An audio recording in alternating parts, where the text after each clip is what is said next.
আরে দাদা, আপনার ছেলে সরকারি চাকরি করে, এর থেকে বেশি কি আর চাই? বাবা, আমি আলাদাভাবে মেয়ের সাথে কথা বলতে চাই। বলছি দাদা, আমার ছেলে একটু আপনার মেয়ের সঙ্গে আলাদাভাবে কথা বলতে চায়। আচ্ছা ঠিক আছে, এই মা যা তো একটু কথা বলে আয়। যা তাহলে কথা বলে আয়। A few moments later. দিদি, দিদি তুমি এই বিয়েতে না করে দাও। আমি একটা মেয়েকে খুব ভালোবাসি। আমি যদি ওই মেয়েকে না পাই, আমার হাতে শিরা কেটে দেবো।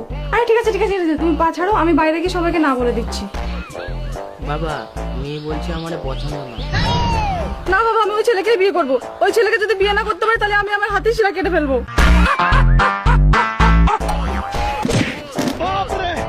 ছি ছি ছি রে নুনি ছি।